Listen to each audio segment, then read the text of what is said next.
अस्सलाम वालेकुम।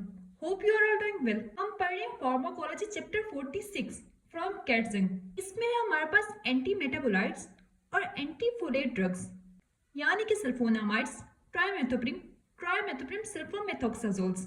आज के लेक्चर में हम पढ़ेंगे सल्फोनामाइड्स। इनकी क्लासिफिकेशन क्या होती है?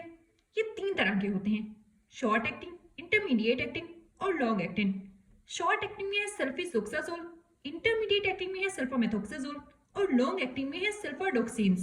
फिर आ जाते हैं इनके फार्माकोकाइनेटिक्स कि बॉडी ड्रग के साथ क्या करती है, उसको कैसे अब्सॉर्ब करती है, कैसे डिस्ट्रीब्यूट करती है और कैसे एलिमिनेट करती है। तो जो सल्फोनामाइड्स होते हैं वो वीकली एसिडिक कंपाउंड्स होते हैं। इनका जो न्यूक्लियस होता है वो सिमिलर होता है पैबा के साथ। पैबा का चीज है पैरा अमाइनो बेंजोइक एसिड। ये कंपाउंड है जो कि बैक्टीरिया यूज करते हैं फोलिक एसिड की सिंथेसिस कराने के लिए, और सल्फोनामाइड्स क्या करेंगे, उसी फोलिक एसिड की सिंथेसिस नहीं होने देंगे। तो इनका स्ट्रक्चर सिमिलर होता है पैरा अमाइनो बेंजोइक एसिड जैसा। इनकी मोडेस्ट टिश्यू पेंट्रेशन होती है, यानी ना इतनी अच्छी पेंट्रेशन होती है ना इतनी बुरी पेंट्रेशन होती है। लिपिड सोल्यूबल भी होते हैं और वाटर सोल्यूबल भी होते हैं। मेटाबॉलिज्म हेपेटिक मेटाबॉलिज्म होगा, यानी कि ओरली दे रहे हैं, जीआईटी से लीवर में जाएंगे, वहां मेटाबोलाइज हो जाएंगे। और एलिमिनेशन यूरिन के अंदर होती है वाया किडनीज। ये इंपॉर्टेंट पॉइंट है इनकी सोलबिलिटी का। सल्फोनामाइड्स वीकली एसिडिक कंपाउंड्स होते हैं, इसलिए एसिडिक यूरिन के अंदर सोल्यूबल नहीं होंगे। हमने जनरल फार्मा के अंदर आयन ट्रैपिंग का कॉन्सेप्ट पढ़ा था कि अगर हम कोई वीकली एसिडिक ड्रग दे रहे हैं तो यूरिन का अल्कलाइन होना जरूरी है, और अगर हम वीकली बेसिक ड्रग दे रहे हैं तो यूरिन का एसिडिक होना जरूरी है। अगर वीकली एसिडिक ड्रग दे रहे हैं और यूरिन भी एसिडिक है तो वो क्या करेगा, वो प्रेसिपिटेट हो जाएगा और एलिमिनेट नहीं हो सकेगा। इस प्रॉब्लम को सॉल्व करने के लिए हम क्या करते हैं, हम a combination of 3 separate sulfonamides दे देते हैं, यानी कि ट्राइसल्फा। एक कॉम्बिनेशन है जिसके अंदर 3 सेपरेट सल्फोनामाइड्स है, वो देंगे। इसकी वजह से क्या होता है कि कोई एक ड्रग जो है वो प्रेसिपिटेट नहीं करता। फिर आ जाता है इनका mechanism of action. Mechanism of action पढ़ने के लिए बुक से एक फिगर पढ़ेंगे। ये देखें, ये फिगर है पेज नंबर 395 पर, चैप्टर 46। मैंने भी आपको बताया कि बैक्टीरिया को जरूरत होती है पैरा अमाइनो बेंजोइक एसिड की for the synthesis of folic acids. सबसे पहले क्या होता है कि para amino benzoic acid in the presence of dihydropteroate synthase convert होता है डाईहाइड्रोफोलिक एसिड के अंदर, और फिर वो कन्वर्ट होता है डाईहाइड्रोफोलेट रिडक्टेज की प्रेजेंस में टेट्राहाइड्रोफोलिक एसिड में, प्यूरिन्स बनाता है, और इस तरह डीएनए की सिंथेसिस होती है। एक्चुअली में फोलिक एसिड क्यों रिक्वायर है डीएनए के सिंथेसिस के लिए?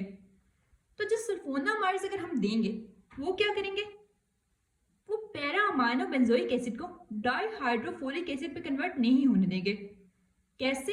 वो इनहिबिट कर देंगे एंजाइम डाईहाइड्रोपेटोएट सिंथेज को। इस तरह फोलिक एसिड की सिंथेसिस नहीं हो सकेगी, डीएनए की सिंथेसिस नहीं हो सकेगी। अब यहाँ देखें, सल्फोनामाइड बैक्टीरियोस्टेटिक इनहिबिटर है फोलिक एसिड सिंथेसिस के। ये वैसे तो बैक्टीरियोस्टेटिक होते हैं, लेकिन अगर हम इसको ट्राइमेथोप्रिम के साथ देंगे तो ये बैक्टीरियसीडल कॉम्बिनेशन बन जाएगा। ये क्या करते हैं, इनहिबिट करते हैं डाईहाइड्रोपेटोएट सिंथेज को और फोलिक एसिड की सिंथेसिस नहीं होने देते। पैरा अमाइनो बेंजोइक एसिड को डाईहाइड्रोफोलेट के अंदर कन्वर्ट नहीं होने देते। ये था इनका मैकेनिज्म ऑफ एक्शन। यहाँ पे एक टॉक्सिसिटी के रिलेटेड पॉइंट लिखा हुआ है कि जब बैक्टीरिया के अंदर ये फोलिक एसिड की सिंथेसिस नहीं होने दे रहे तो जिस ह्यूमन को हम देंगे उसके अंदर भी क्या पता ये फोलिक एसिड की सिंथेसिस ना होने दे, इसलिए फोलिक एसिड को हमें डाइट में देना पड़ता है। फिर आ जाती है रेसिस्टेंस कि बैक्टीरिया अपने आप को बचाने के लिए क्या करेंगे।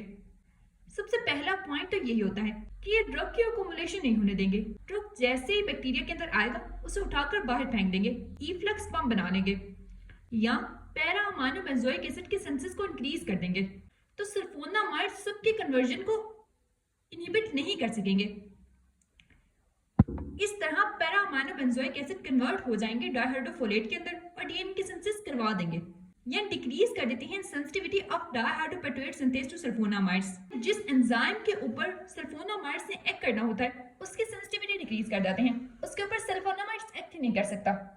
तो इस तरह से ये रेजिस्टेंस डेवलप करते हैं। फिर आ जाते हैं इनके स्पेक्ट्रम और यूजेस। स्पेक्ट्रम क्या होता है, ये इफेक्टिव होते हैं gram positive bacteria, gram negative bacteria, chlamydia और नोकार्डिया के अंदर भी। स्पेक्ट्रम के अंदर बस बैक्टीरिया के नेम ऐसे याद रखने हैं आपने। उसके बाद आ जाते हैं यूजेस। यूजेस के लिए निमोनिक है ओ बट, ओ से ऑकुलर इन्फेक्शंस के अंदर यानी कि आइज के इन्फेक्शन के अंदर, बी से बर्न इन्फेक्शन, अल्सरेटिव कोलाइटिस के अंदर या टोक्सोप्लाज्मोसिस के अंदर। इन कंडीशन के अंदर हम सल्फोनामाइड्स को यूज करेंगे। अब इन्होंने एक एक ड्रग दिया हुआ है हर कंडीशन के लिए। ऑकुलर इन्फेक्शंस के अंदर हम सल्फाजिटामाइड यूज करेंगे टॉपिकली, और बर्न इन्फेक्शन के अंदर हम टॉपिकली यूज करेंगे सिल्वर सल्फाडाइजीन। अल्सरेटिव कोलाइटिस के अंदर हम क्या यूज करेंगे, ओरली यूज करेंगे सल्फाजेलाजीन, और टोक्सोप्लाज्मोसिस में हम सल्फाडाइजीन यूज करेंगे, पायरामेथामीन या ल्यूकोवेरिन। अब आप सोच रहे होंगे कि टोक्सोप्लाज्मोसिस तो एक प्रोटोजोल इन्फेक्शन है, तो इसमें हम सल्फोनामाइड जो कि एंटीबायोटिक है वो क्यों देंगे। तो टोक्सोप्लाज्मोसिस जो प्रोटोजोआ काज करते हैं वो भी फोलिक एसिड के सिंथेसिस करते हैं अपना डीएनए बनाने के लिए, इसलिए उन पर भी सल्फोनामाइड्स एक्ट करती है। उनके फोलिक एसिड की सिंथेसिस नहीं होने देती और डीएनए की सिंथेसिस प्रिपेयर नहीं होती। फिर आ जाती है इसकी टॉक्सिसिटी। ये हाइपर सेंसिटिविटी काज कराता है, जीआईटी, हिमेटोटॉक्सिसिटी और नेफ्रोटॉक्सिसिटी। हाइपर सेंसिटिविटी के अंदर क्या क्या करा सकता है, एलर्जिक रिएक्शंस हो सकते हैं, स्किन रैशेस, फीवर वगैरह। स्टीवन जोहानसन सिंड्रोम हो सकता है, याद है आपको, ये पेनिसिलिन से भी हो रहा था। इसमें क्या होगा, फीवर्स होगा, बॉडी के ऊपर ब्लिस्टर्स बनेंगे, रैश हो सकती है। उसके अलावा एक्सफोलिएटिव डर्माटाइटिस, ये भी स्किन की एलर्जी है। पॉलीआर्ट्राइटिस नोड्यूसा हो सकता है। मीडियम साइज वेसल्स जैसे कि रीनल आर्टरीज है, कोरोनी आर्टरीज हैं, इनका इन्फ्लेमेशन होती है। इसके अलावा जीआईटी में नोजिया, वॉमिटिंग, डायरिया होता है, ये तो सबको पक्का याद होगा। उसके अलावा हिमेटोटॉक्सिसिटी हो सकती है, ब्लड के डिसऑर्डर्स हो सकते हैं, ग्रेनुलोसाइटोपिनिया यानी कि जो ग्रेनुलोसाइट्स हैं, व्हाइट ब्लड सेल्स हैं, वो कम होंगे, इओसिनोफिल, न्यूट्रोफिल्स, बेसोफिल्स वगैरह। थ्रोम्बोसाइटोपिनिया, प्लेटलेट्स कम होंगे। एप्लास्टिक एनीमिया, एप्लास्टिक एनीमिया भी एक डिसऑर्डर है जिसके अंदर bone marrow red blood cells को सिंथेसाइज नहीं कर सकती, इसकी वजह से पैनसाइटोपिनिया हो सकता है, यानी कि एनीमिया होगा, थ्रोम्बोसाइटोपिनिया होगा, न्यूट्रोपिनिया होगा। उसके अलावा हीमोलाइसिस हो सकती है G6PD डेफिशिएंसी के अंदर।